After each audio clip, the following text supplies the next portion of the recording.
Welcome to a land of corn and beans and grassy pastures where cows explore the immensity of 440 acres. Welcome to my home, the Walters Family Farm.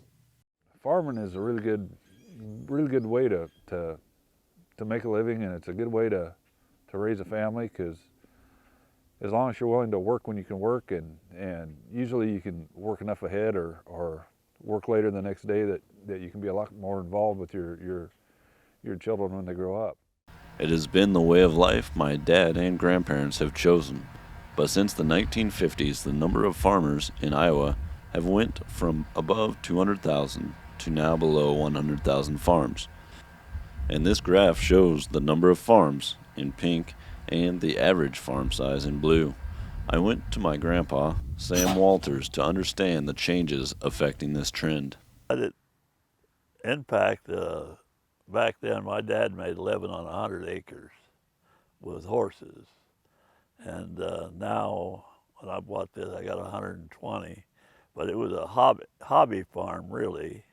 And I worked at the post office in Des Moines and farmed a farm after I got off work on Saturdays and Sundays. It takes a lot more land now to make a living than it did back then. The development of tractors and no more dependency on horses was one of the reasons my grandpa started his 120-acre farm. The new farming technologies have also taken the average Iowa farm from 159 acres in 1950 and doubled it to 356 acres today. Back in the 50s, a big tractor would have been like 65 or 70 horsepower. And today, the tractors run 600 horsepower. You can do so much more in an hour with the machinery that you have. And you can put, and we probably don't put in as many more hours than they did back then, but back in the 50s and the 60s, most guys were sitting out on top of a tractor with no cab and no air, and it wasn't near as enjoyable back then. Modern conveniences have made their way into tractor cabs in Iowa, including heat, air conditioning, GPS, and other computer devices. A lot of the technology that's in the equipment anymore is kind of beyond guys my age, and really need some younger guys that know how to deal with computers and screen monitors and stuff better than we do.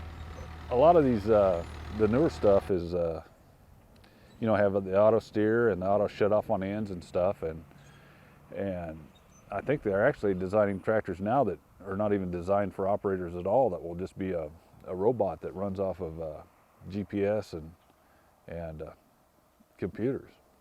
The future of farming is continuing to get more complicated with new developments like auto steering and real-time yield data collection systems. Neighboring farmer Alan Brummel has begun investing into these new devices. The model I have for auto steer wise, it has a movement of about 6 to 8 inches. So, your line that you're following, through the GPS can vary 6 to 8 inches off. Compared to what you and I can do, that's a whole lot better, So you get a lot more efficiencies that way. Farming is something that takes large investments in time and money, and these new technologies are only adding to the price tag. Fewer people are taking the risk of getting into the farming business today, but these expensive devices usually pay for themselves. My best guess, I would say in probably 3 years, I probably got my money back out of it. And now I'm on top, and just the ease and the fatigue factor and stuff, that's awesome, because I can kick back, and if you happen to call me on my cell phone, as I'm going across the field, I don't have to do nothing.